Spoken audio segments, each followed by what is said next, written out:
Hey y'all, hey. Yeah, I know it's been a minute. Been a minute since I've been back with the jump off. It's like, let me stop playing.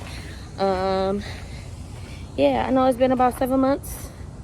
It's been 3 years since I've been out here thugging. And a lot of y'all been in my inbox asking for an update. So here's the update. Stay tuned.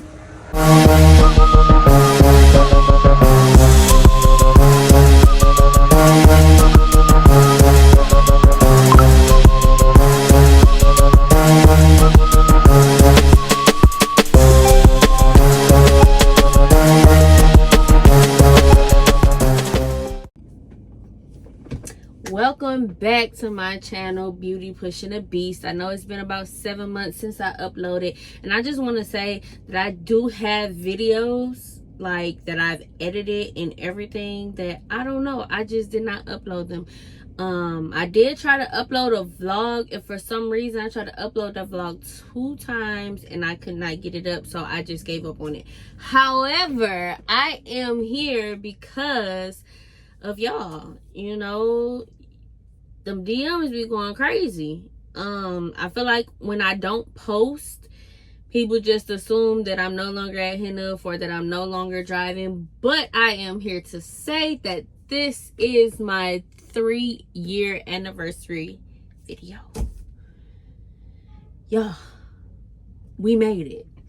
3 years. It's been 3 years. It's been a crazy 3 years. A lot has going on, but this time I actually did take notes because I have a lot of information I want to try to give y'all, and I have some stuff that I want to talk about. I have some endorsements that I want to throw out there. I got some events that I want to go throw out there. So let's get it. Let me grab my handy dandy notebook. Okay. So, like I said, this is my 3-year update. I have been here for 3 years now, and oh child, it's been a journey. It's been a journey for real. Even when I go look back at my videos from when I was in school, I have some other videos that are not on public view that you know, I've gone back and I looked at, and to just see the change and see the difference of how things were then versus now, it is very much so a big change. So 3 years, I'm still here. Am I overly excited, overly happy? I wouldn't say all of that, but I'm not going nowhere. Like, I'm content enough to not contemplate going anywhere else, that's for sure. In these 3 years, I have gone from being a company driver to being an owner op. So August will make 2 years that I became an owner op. So I'm not quite at the 2-year mark yet, but I can still give you an update from an owner op's point of view because I haven't been a company driver in a while, and I want to go over a couple of things that I know has changed on the company side. And the only reason why I do know this is because I know a few company drivers. So the first things first, the major change I feel like that was on the company side is the fact that when I was in training, whatever hours you worked with your trainer, like whatever your trainer ran, you ran. Whatever hours my trainer had, shout out to Mr. Craig, whatever hours he had, that's what I got paid for as well. Well, now training is only for 40 hours a week, period. You can't get any overtime. You can't even get any extra hours. It's 40 hours a week. What the training pay is, I do not know. I guess I could have asked that. I'm not sure what the training pay is right now. But I know that I was bringing home really, really good checks every week, but it was because of the hours that we were working. So I know that that's one thing that's changed. Another thing that has changed is the fact that, you know, I came straight from school and I came straight over here. They no longer do that. You have to have 1 year of tanker experience to come to Heniff. The only way around that is if you go through their training school, which is in Greer, South Carolina. They have a training facility. They have a school. So if that's something that you're interested in, you can look into that. But that's the only way that you can come over here and be coming straight from school or not have any experience or anything like that. They don't take people straight from school anymore. And I can honestly say I understand why. They always tell me, and when I say they literally tell me this. This ain't something that I just pulled out the sky. They be like, you really like a success story compared to some of the other people that came over here and it was just like, no, this ain't gonna work. Like, not at all, right? Okay, so, and I do know one other driver. Shout out to her, Christy. She came straight from school, and I think she's probably been here about 1.5 years. She doesn't run out of my terminal, so if you're watching this, lovely, I hope you're having a great day. But she's definitely doing her thing, and she is one of the people that came straight from school too, so shout out to her. But anyways, that's another thing that they no longer do. You can't come straight from school and come straight to Heniff. Another thing, company wise, I know for our terminal, when I was a company driver, I never really had to clock in. It was like timesheet sort of thing. The company drivers at our terminal, they now have to clock in. Like, you have to physically clock in and clock out. That's pretty much all I know from the company side. Okay, so when y'all are hitting me up and asking me these questions about the company and coming on as a company driver, it's not too much that I can answer for you because I'm no longer a company driver. And everybody, for the most part, well, honestly, everybody that I associate with that's from Heniff are owner ops. None of them are company drivers, so I can't really give you too much information, but I can pass along the information. Now, some people have inboxed me and asked me to refer them, and look, if y'all use me as a referral, thank you so much. I appreciate it. If you put my name on your application, thank you. But me personally, I do not turn in people's names or try to put people on unless I personally know you. In the beginning, I did, but again, I had 2 situations where those was definitely bad calls, and I just can't put my name on the line for people that I don't personally know. I'm sorry. Okay, now let's switch over to the owner op aspect of it. Nothing has really changed Heniff wise from an owner op standpoint from my last video, my 2.5 year update. Nothing really has changed. As far as in, has freight picked up? Freight, I don't know if freight picked up or if it's the fact that we lost so many drivers. So that's why that's a hard question for me to answer, because we were at 30-something drivers, then we got to 20-something, and now we are literally at 16 drivers. We have 16 drivers that run out of our terminal. So I can't tell you if the freight picked up or if it's just the fact that we don't have as many drivers anymore. So all I know is that I've been running. I only run local Monday through Friday, don't run on the weekend. I did, however, take a load to Laredo a couple of weeks ago, but that wasn't like a regular thing. That was just something that, you know, they needed help, and I did it. But other than that, I'm tired, y'all. And it's crazy because I know there was a point where I was only running like 1 load. I was just looking at a video and I had ran 1 load in 2 weeks, and no, we've been running. But this is for our terminal. I try to be transparent, and I try to tell people that all of these terminals are ran differently. All of these terminals have different freight. They have different numbers of drivers. They have different people in the office. Like, what's going on over here might not be going on wherever it is you're trying to run. So you have to get with a driver from that terminal and find out how that terminal is running and operating. Because me personally, I cannot speak on any other terminal other than my terminal, which is New Orleans. Now, I can tell you a little bit about Geismar. I can tell you a little bit about Baton Rouge. I can tell you a little bit about Channelview, Pasadena, and that's only because I know drivers at all of these terminals. That's the only way I'm able to kind of give a little input on those terminals, but I can't give input from my personal standpoint because I don't run out of those terminals. But as far as our yard, man, so much has changed. Let me get into, so with our yard, one, like I said, we are down to 16 drivers. Okay.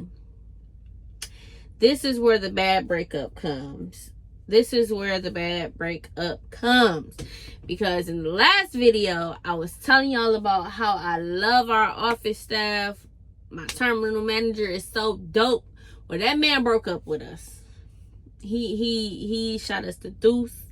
He is gone. He is not here, and it really feels like a bad breakup because not only did he leave, our depot manager left, and the depot manager is somebody who I literally have been working with since the first day that I stepped foot in this office. That was my first dispatcher, and he went from dispatching to the depot. And so for him to leave on top of another, let's just say, influential person, Austin. So what it was the terminal manager left, the I don't know, okay, the terminal manager, the depot manager, and I forgot the other technical position that this other person held, but he left too. So all three of these guys were my main go-to guys, and all three of them left. And not only did they leave, they all left at the same time. Like, and it sucks because they know how this terminal operates. They know how to get you out of a jam when you're in a jam. You can call them. They're dependable. And now we just kind of have like a clean slate in here. The only person that's still the same is the dispatcher. And this is not to knock the new people in these positions, because I am confident in the new people that have been placed in these positions. It's another dope group of people. Like, shout out to Miss D, shout out to Jay. You know, I do feel like they can handle it, but they are still in the learning process. And in the past, when this has happened, when people are in the office and they still in the learning process, the drivers are the ones who take the hit. I'm gonna just throw it out there. Those are the people that take the hit.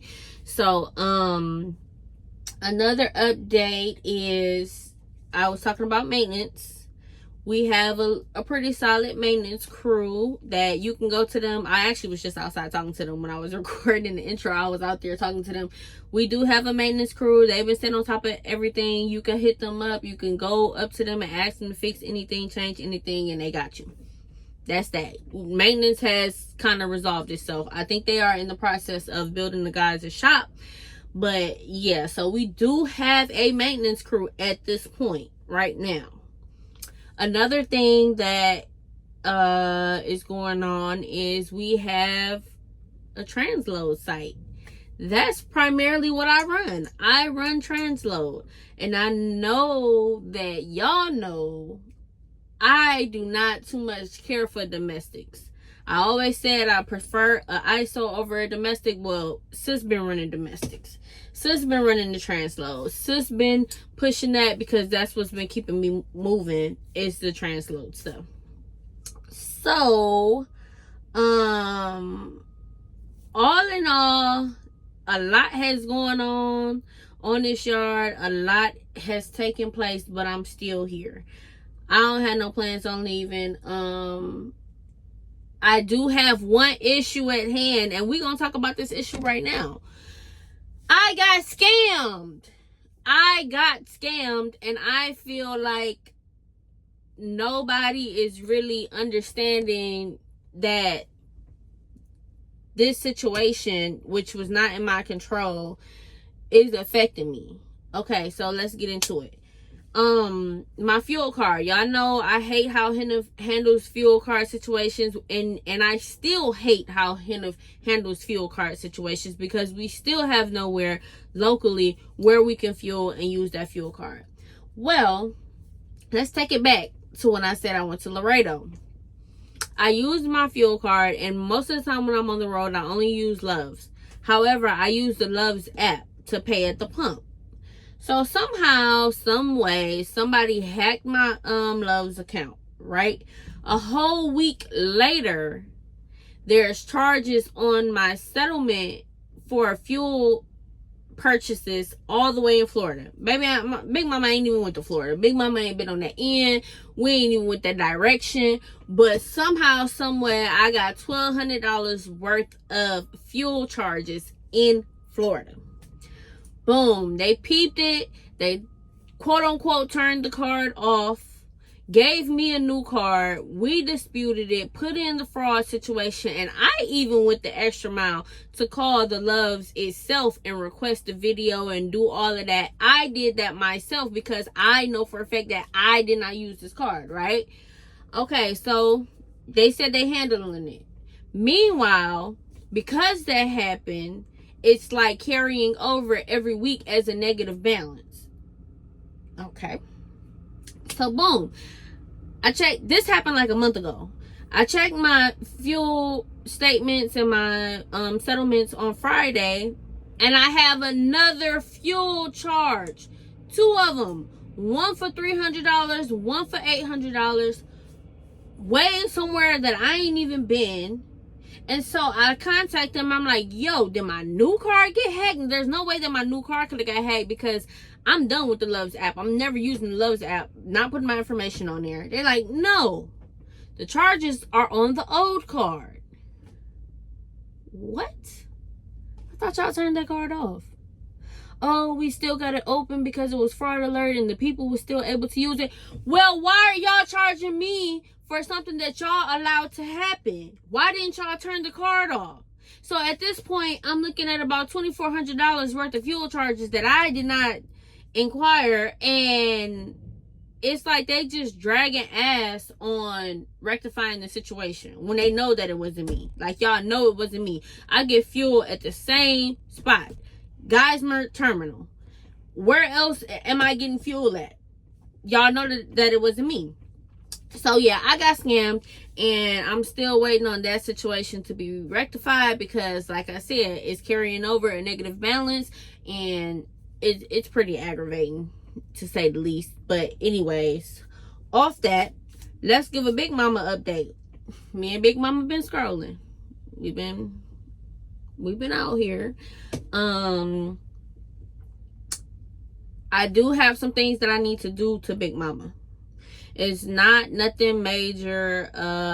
It is minor stuff, nothing that's gonna put me out of service, nothing like that. My biggest issue is my tires. If you are getting new Peterbilts or Kentworths, do not get 24.5 low profile tires, because you will not be able to get another tire if you need it replaced. Just go ahead and throw that out there. You can get it, but I actually had a blowout. I don't even want to get into this blowout situation, but I had a blowout on Big Mama, right? And where I was at, nobody had a tire. Nobody could get the tire, but eventually they ended up finding a recap, and this blowout was bad, y'all. It tore up my toolbox. It put a dent in my cab. It broke my fender. And on top of the fact that I could not find the tire, right? So I get a recap, and not even 4 days later, the whole tread comes off of the recap and does more damage to my truck. So I did end up finding the tire. The tire is $900. Yes, $900 for one tire. And the only thing that I'm being told is that I need to downsize my tires to 24s, which eventually I'm going to do that, but I'm not about to spend $8,000 on 10 tires on my truck right now. It's just not about to happen. But other than that, me and Big Mama have been rolling. I still love my truck. I don't regret getting my truck. We still here. Now, I think that's all of the Heniff updates. That's everything. I you know what, I think I'm gonna do a part 2 to this video, because the rest of this stuff don't really have anything to do with Heniff, and some of y'all probably only came here for the Heniff content. So how about this, I'm gonna end this video right here, and if you want to hear about the other stuff that I got going on, you can check in for part 2. But as always, y'all hit me up on Instagram, Beauty Pushing a Beast. I created a content page on Facebook, Beauty Pushing a Beast. I don't really be on Snapchat like that. I'm telling y'all, those are the 2 places to find me, IG or Facebook. Predominantly Facebook. Facebook, you gonna get me before you get anything else. So yeah, this video is already 20 minutes long, so I'm gonna go ahead and wrap it up. As always, I'm the Beauty Pushing this Beast, and thank you for tuning in.